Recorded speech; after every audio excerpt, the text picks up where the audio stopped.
All right, you modern humans. In this episode, we deliver Joseph Chamberlain's speech, I believe in a British Empire, and I do not believe in a little England.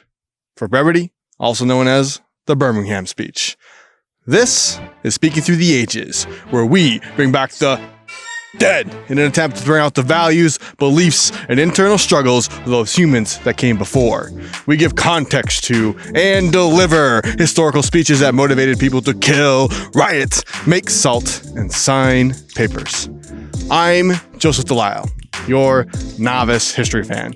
To join us, subscribe, and click the bell for notifications.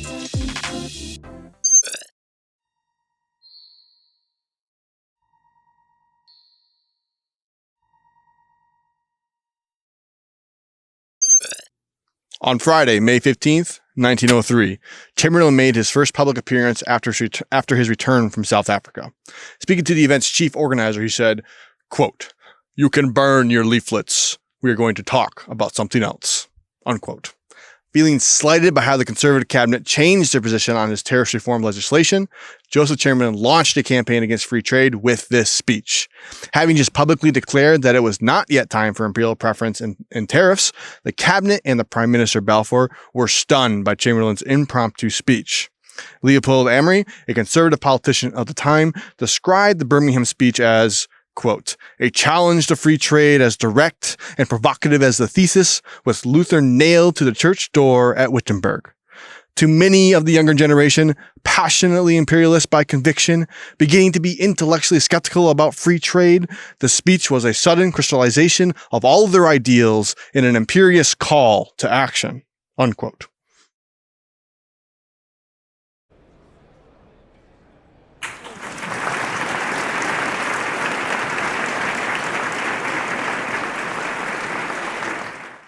I thank you from the bottom of my heart for the warmth of your welcome and for the assurance, which is always delightful to me, of your continued confidence and support. It's now 2 months since I returned home from a voyage, which will always be one of the most memorable incidents of my life. But I have not forgotten, and I shall never forget that my constituents and fellow citizens sent me forth to make that great experiment, encouraged by their good wishes and by the most splendid and inspiriting demonstrations that was ever accorded to any public man. You will excuse me if I'm a little out of touch with party politics. It is true that in South Africa, I did a deal of talking, but I'm bound to say that my party weapons are a little rusty. When I was in South Africa, it was not of our controversial politics that I was speaking, and for a considerable period, my whole mind was turned toward the problem connected with the birth of a new nation in South Africa. Local politics, if you please.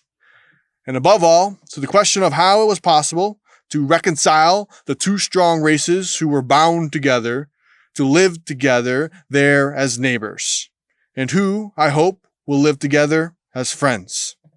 I had to think also of how these races would be concerned in the future of the empire, which belongs to both of them, Dutch and English. Great people with many virtues in common, but still with great differences. And who wishes that the traditions of either should be forgotten, that their peculiarities should disappear? Yet, we have to make of them a united nation.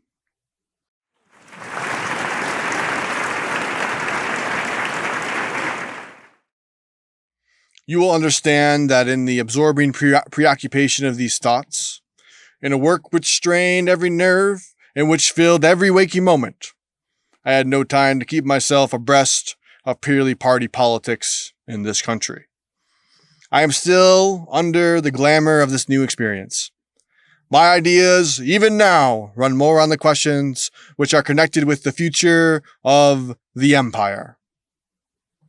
Imperial policy and what you do in the next few years depends the enormous issue whether this great empire of ours is to stand together one free nation, if necessary against all the world, or whether it is to fall apart into separate states, each selfishly seeking its own interest alone, losing sight of the Commonwealth and losing also all the advantages which union alone can give.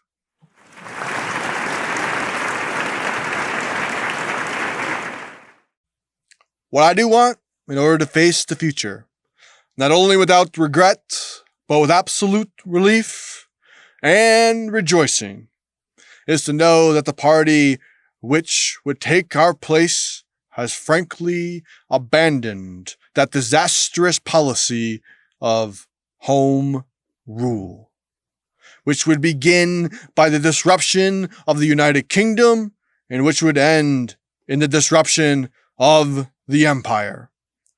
For, believe me, it is borne on me now more than ever. You cannot weaken the center without destroying all that depends on the center. If you want an empire, you must be strong and united at home. If separation begins here, take my word for it, it will not stop here. The empire itself will be dissolved into its component atoms. If I could believe, however, that our opponents had frankly abandoned home rule, if Sir Henry Campbell Bannerman, as the leader of the party, should divest himself on that curious antagonism to everything British which makes him the friend of every country but his own, if I thought that his followers were animated by that broader patriotism by which alone our empire can be held together, then indeed I would be the first to sing Nunc Dimittis. But this assurance is wanting. I confess I cannot look forward without dread to handing over the security and existence of this great empire to the hands of those who have made common cause with its enemies, who have charged our own countrymen, who have charged their own countrymen with methods of barbarism, and who apparently have been untouched by that pervading sentiment, which I found everywhere where the British flag floats, and which has done so much in recent years to draw us together. I should not require to go to South Africa in order to be convinced that this feeling has obtained deep hold on the minds and the hearts of our children beyond the seas. It has had a hard life of it. This feeling of imperial patriotism. It was checked for a generation by the apathy and the indifference, which were the characteristics of our former relations with our colonies. But it was never extinguished. The embers were still alight, and when in the late war this old country of ours showed that it was still possessed by the spirit of our ancestors, that it was still prepared to count no sacrifice that was necessary in order to maintain the honor and the interest of the empire. Then you found a response from your children across the seas that astonished the world by a proof, an undeniable proof of affection and regard.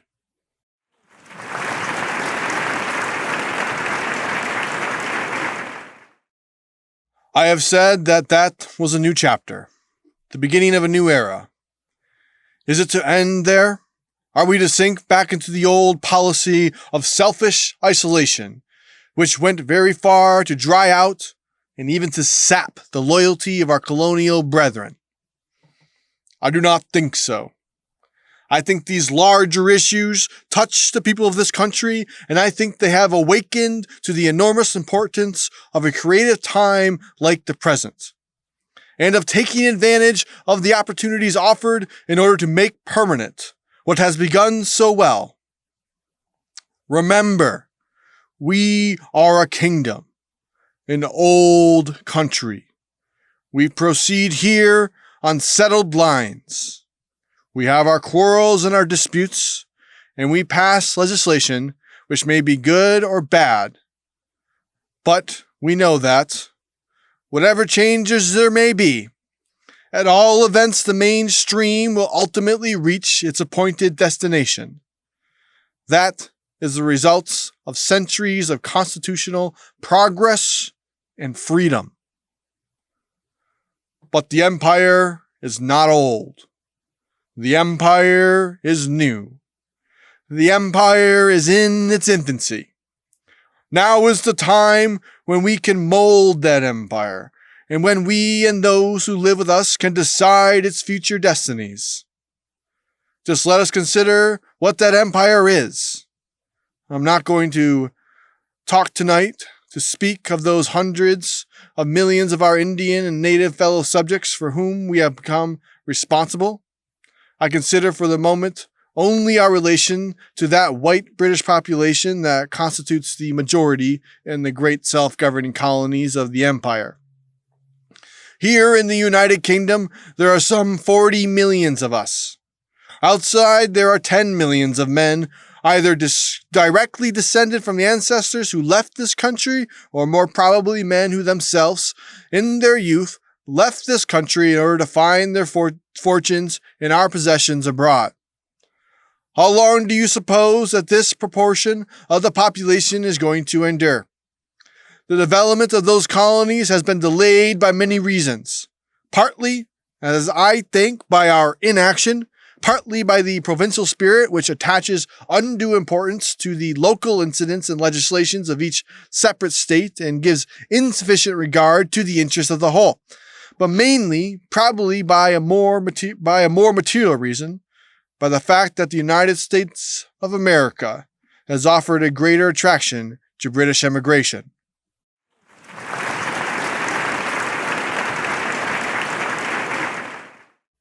But that has changed. The United States, with all their vast territory, are filling up. Even now we hear of tens of thousands of immigrants leaving the United States in order to take up fresh and rich lands of our colony in Canada. It seems to me not at all an impossible assumption that before the end of this present century, we may find our fellow subjects beyond the seas as numerous as we are at home. I want you to look forward. I want you to consider the infinite importance of this not only to yourselves, but your descendants. Now is the time when you can exert influence.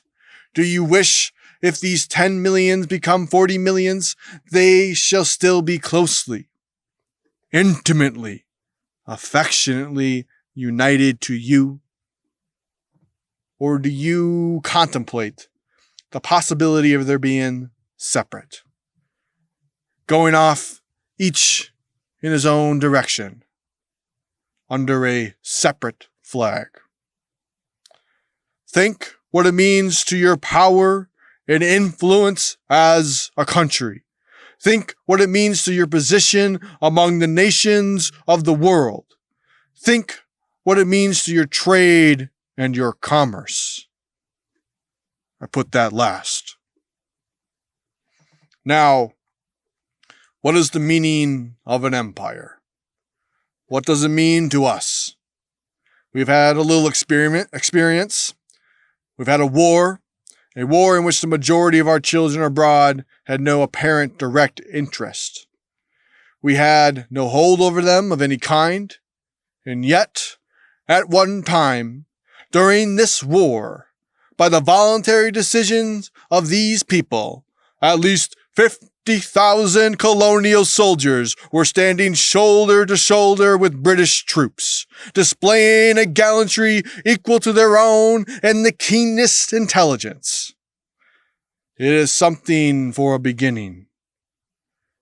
And if this country were in danger, I mean, if we were, as our forefathers were, face to face someday, heaven forfend, with some great coalition of hostile nations, when we had with our backs to the wall to struggle for our very lives, it is my firm conviction There is nothing within the power of these self-governing colonies that they would not do to come to our aid. I believe their whole resources in men and in money would be at the disposal of the mother country in such an event. That is something. Something which is wonderful to have achieved, in which it is worth almost any sacrifice to maintain.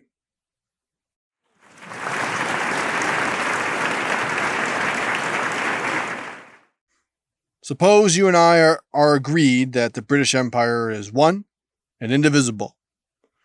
You and I are agreed that we absolutely refuse to look upon any of the states that form the British Empire as in any way excluded from any advantages or privilege to which the British Empire is entitled.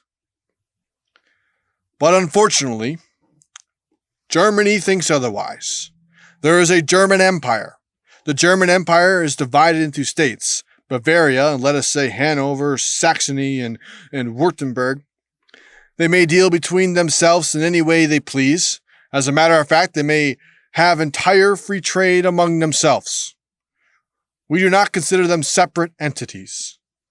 We treat the German Empire as a whole. We do not complain because one state of the German Empire gives an advantage to another state in the empire and does not give it to all the rest of the world. But in the case of Canada, Germany insists on treating Canada as though it were a separate country, and it has penalized Canada by placing on Canadian goods an additional duty. Well, now, the reason for that is clear. The German newspaper frankly explains that this is a policy of reprisal, and that it is intended to deter other colonies from giving to us the same advantage. Therefore, it is not merely punishment inflicted by Germany upon Canada, but it is a threat to South Africa, to Australia, and to New Zealand.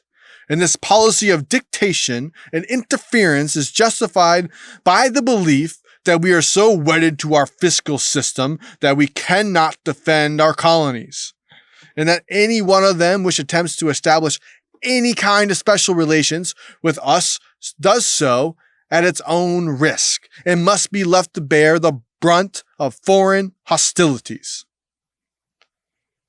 In my mind, that is putting us in a rather humiliating position. I do not like it at all. I know what will follow if we allow it to prevail. It is easy to predict the consequences. How do you think that in such circumstances we can approach our colonies with appeals to aid us in prompting the union of the empire or ask them to bear a share of the common burdens? They will say that the privileges of the empire appear to be, if we treat you as relations and friends and show you kindness, you who benefit by our actions can only leave us alone to fight our own battles against those who are offended by our actions. Now, is that free trade?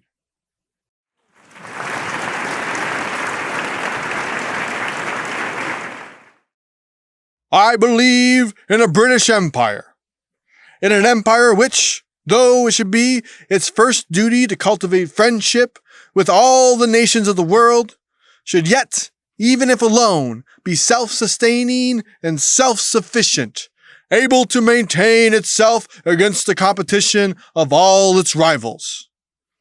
And I do not believe in a little England, which shall be separated from those to whom it would, in the natural course, look for support and affection. A little England which would then be dependent absolutely on the mercy of those who envy its present prosperity, and who have shown they are ready to do all in their power to prevent its future union with the British races throughout the world.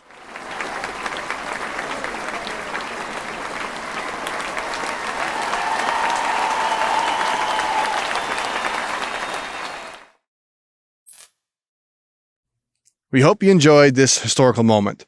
This speech effectively supercharged the tariff reform movement and split the Conservative Party into those who agreed with imperial preference and those who did not.